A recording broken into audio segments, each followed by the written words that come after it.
Bonjour, messieurs, dames.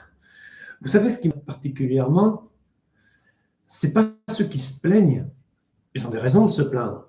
C'est ceux qui n'ont pas de raison de se plaindre, ils se plaignent quand même. Et là, comment peut-on faire un constat d'échec sur le dos d'une réussite?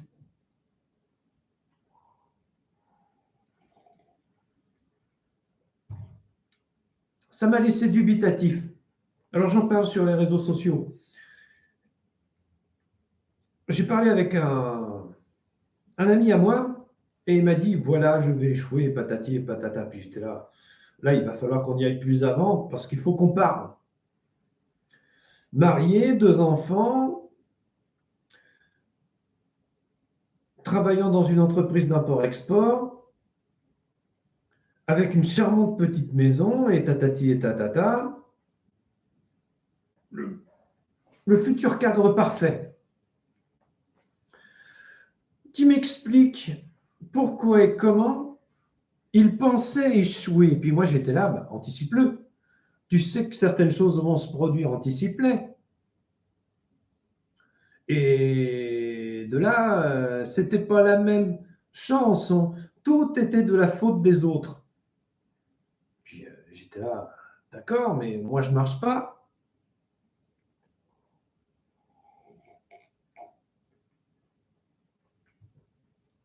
Alors du coup, on a parlé, bien parlé. Et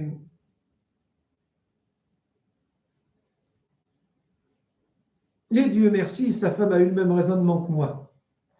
Puisque ça va pas là où tu bosses et que tu es plutôt un bon salarié, fous le camp.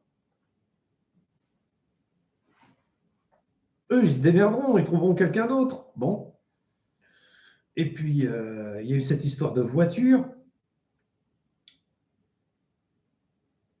Bon, moi, j'étais là à trouver des solutions pour la voiture. Alors, du coup, j'ai trouvé une 206. Une 206, je sais plus quoi. Pour aider, quoi. De toute façon, la voiture était, comment dire, destinée à être vendue pour pièces.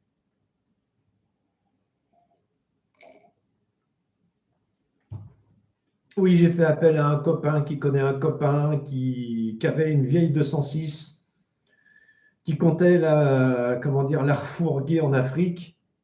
Puis j'étais là et je lui ai dit bah, pourquoi tu la refourgues pas en France? Il a éclaté de rire et on s'est mis d'accord. Le tout, c'était d'aller chercher la voiture parce qu'elle avait bien sûr, c'est une 206. Vous connaissez tous les problèmes des 206, le câblage et la pourriture intérieure. À part ça, elle était en bon état. Elle a démarré du premier coup et là, elle roule. Increvable les 206.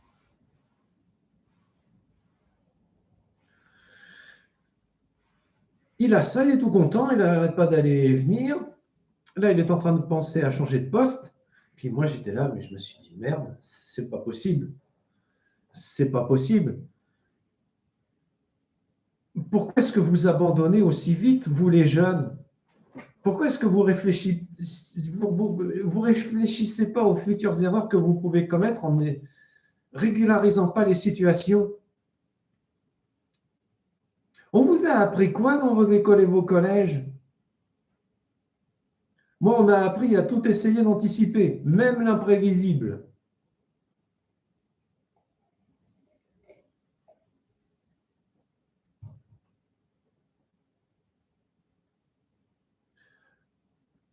Et j'en parle sur les réseaux sociaux. Non, ça me tue.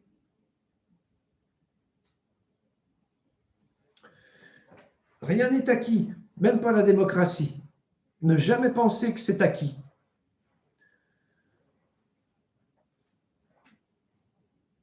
Mais bon,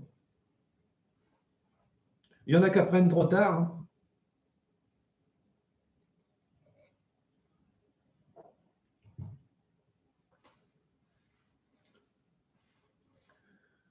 Bon, voilà, voilà, voilà, voilà.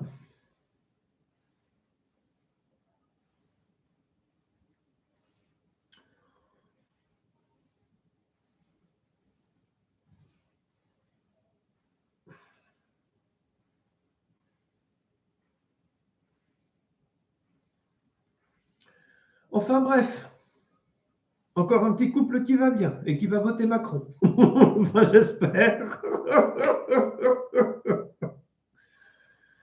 Euh,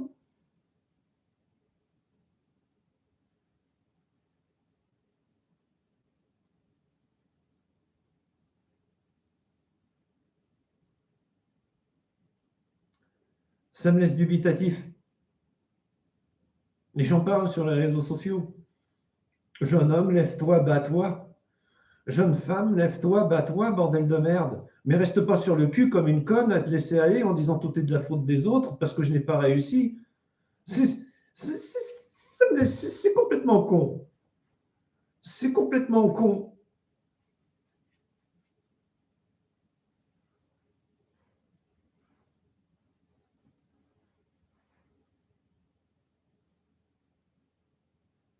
Donc en clair, mon message est le suivant, il faut croire en ses rêves et voir ses réussites avant de faire des constats d'échecs foireux sur un passé révolu, qui est révolu en plus.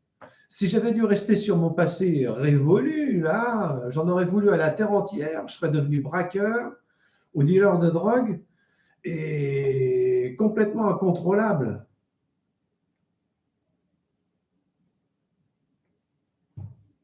Au lieu de ça, je me suis repris, j'ai vu mes erreurs, j'ai analysé et j'ai fait ce qui était nécessaire. Autant que vous me pardonniez, mais il y a certains braqueurs et certains dealers que j'ai pardonnés, moi. Parce que cette vie est tellement compliquée, conflictuelle. Comment tu veux te sortir du marasme économique avec 400 boules par mois? Il faut bien que tu bouffes. Alors du coup, la criminalité te tend les bras. Ça, c'est ce que tu penses. Mais il en manque. C'est ce que tu penses quand, quand tu braques. Moi, je n'étais pas d'accord avec ce raisonnement trop facile d'esprit et fallacieux socialement. Je ne l'ai pas fait. D'autres l'ont fait, mais ça, c'est leur problème.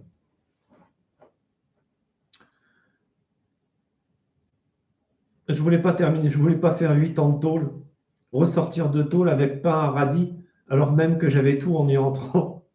Je pense que c'est un peu con, quoi. Mais bon, chacun sa vie, chacun ses points de vue, chacun se débat comme il peut dans cette société de merde, faut quand même le dire, qui ne nous laisse, comment dire, elle est arbitraire, cette société. Elle est cruelle.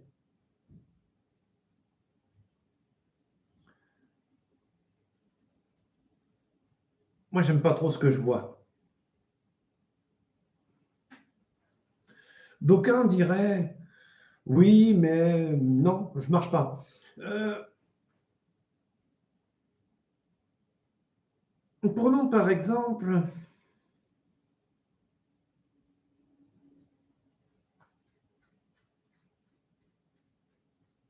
enfin voilà quoi. Moi, je me suis servi de ma Bible et de mon Coran, mais dans le bon sens, hein. Dans le sens, c'est une notice de vie. Ensuite, j'ai lu les écrits bouddhistes, et là, je m'en suis servi dans le bon sens. Donc, même dans la merde, j'ai pas déconné. Est-ce qu'on peut appeler ça de l'intelligence? Je suis pas sûr. Mais je n'aime pas les gens qui ramènent leur science aussi. Parce que je ne vais quand même pas vous citer la Bible, le Coran et les saints écrits bouddhistes. Ah oui, c'est ça l'avantage d'une société multiculturelle et d'un brassage multiethnique. On apprend à se connaître les uns les autres et à s'aimer, normalement.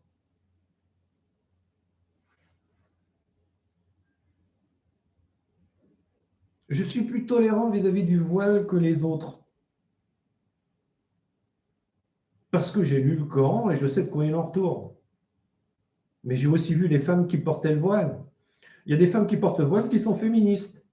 Il y a d'autres femmes qui portent le voile qui sont comme Mami Wata. Et là, top respect. Par contre, d'autres femmes portent le voile par obligation vis-à-vis de leur mari qui leur cogne dessus, par exemple.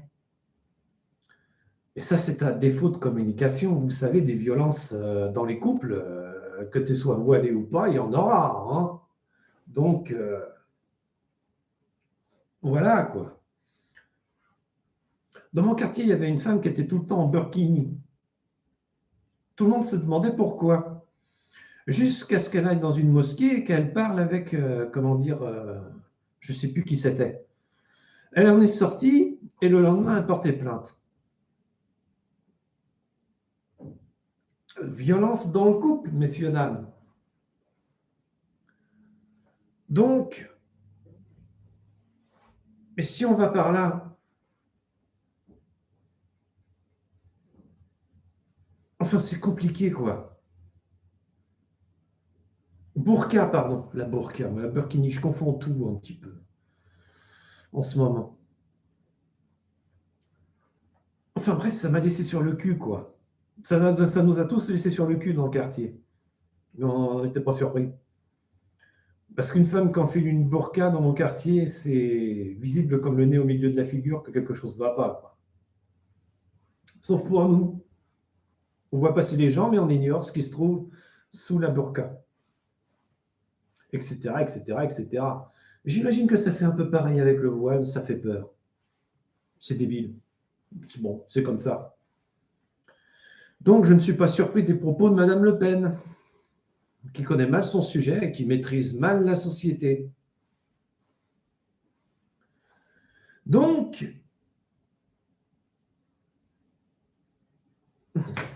c'est compliqué. Ça fait comme le sang-port dans les écoles et les hôpitaux, c'est pas près d'arriver ici. Je regrette assez.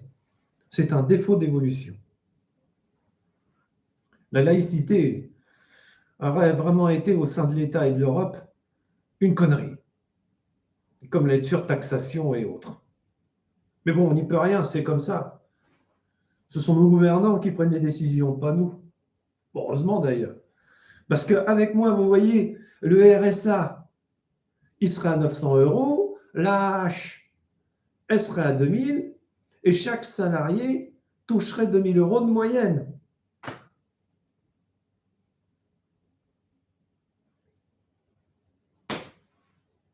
Mais voilà, je ne suis pas la tête de l'État.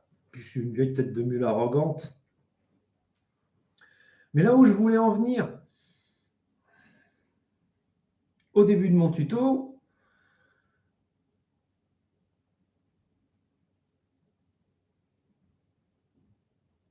c'est n'abandonnez pas. Battez-vous pour vos droits. Battez-vous pour la liberté d'expression.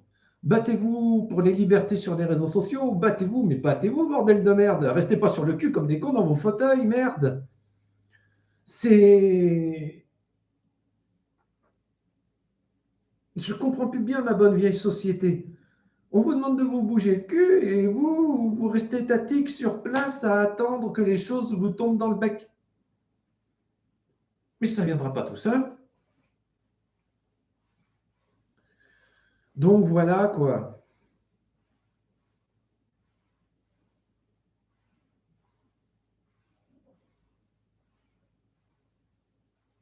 C'est un constat général que je fais, mais j'ai sûrement tort.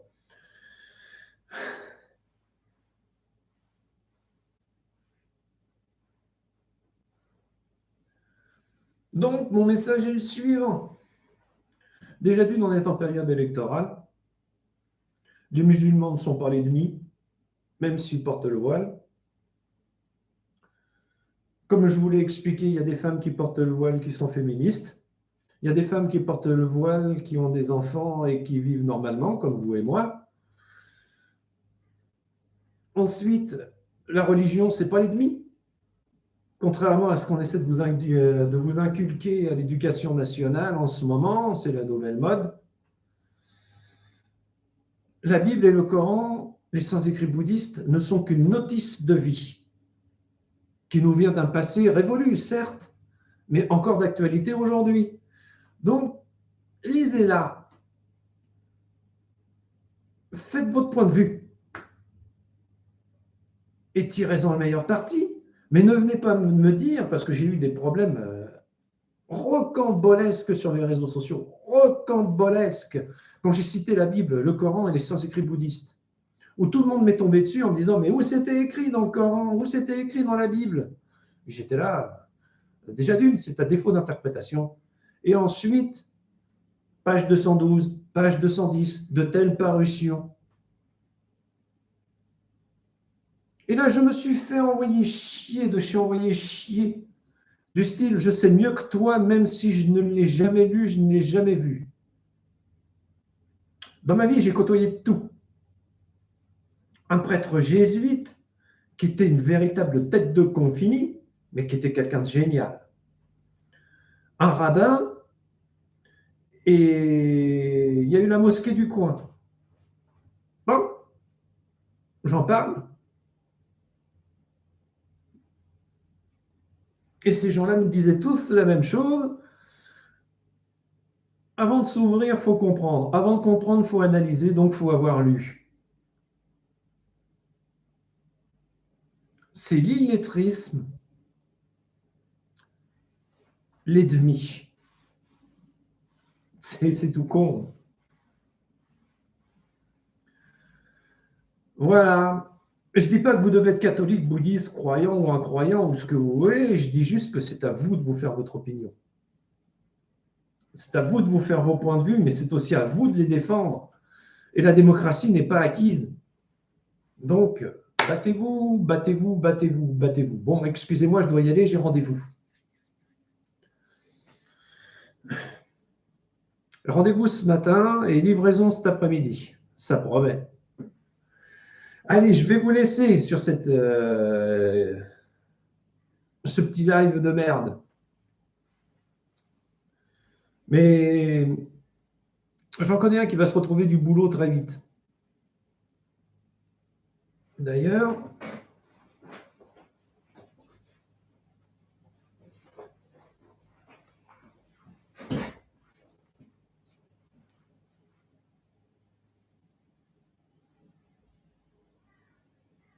oui, je connais aussi des francs-maçons. La confrérie du petit couteau et de l'équerre, et ça m'a amusé. Je ne fais partie d'aucun groupe politique, ni aucun groupe quel qu'il soit. Je ne suis pas non plus franc-maçon, comme l'était mon idiot de père. Comme l'est toujours, d'ailleurs. Et je peux vous dire qu'avec le rendez-vous, Didois m'a répondu, il a du travail. Voilà, problème réglé. J'ai tendance à dire client ou cliente suivante, mais j'ai bien peur que le client, ce soit moi. Je vous explique la blague. Là, je parle beaucoup, mais je ne suis pas non plus en état mirobolant, si vous voyez ce que je veux dire. J'ai ma vie à mener, mes problèmes, mes angoisses et tout le merdier qui va avec. Est-ce que je vais me laisser dominer? Bien sûr que non. Est-ce que je vais lever mon gros cul? Ben, c'est plus le cas. Est-ce que je vais lever mon cul et me battre et me débattre? Oui. Est-ce que je vais faire ça légalement? Oui. Parce que c'est comme ça que je marche. Bon, maintenant, excusez-moi, mais j'ai un vieux pote à appeler pour le féliciter de son futur travail. Je n'ai jamais laissé tomber personne et je ne laisserai jamais tomber quelqu'un. Enfin, j'essaye. J'essaye. Je me suis bien laissé tomber moi-même à un moment donné de ma vie, mais je me suis repris très vite. Je me suis repris très vite. Au revoir, messieurs, dames. Et vous êtes un super public. Mais ça, vous le saviez déjà. Mais battez-vous, battez-vous, battez-vous, battez-vous, battez-vous. Levez-vous, levez-vous, levez-vous. Allez travailler, faites des enfants, achetez, vendez, communiquez sur les réseaux sociaux, lisez, Amusez-vous, quoi. Mais de grâce, vous plaignez pas alors que vous n'avez pas fait, merde. Ça me tue. Ça me tue. Et j'en parle sur les réseaux sociaux. Merde, mais les jeunes, qu'est-ce qui vous arrive, quoi? T'as 25 ans, on dirait que t'en as 20, t'en as 100, quoi. Ça va pas, non? Ça va plus. Je vais vous avouer un truc. Cette société nous a demandé d'être vieux avant d'être jeunes. Nous a demandé de savoir avant d'avoir appris. Mais c'est pas comme ça que ça marche. C'est pas comme ça que ça marche. Donc, socialement, il y a quelque chose qui ne va pas, quoi. Pauvreté, illettrisme, on y va tout droit, si on n'y est pas déjà.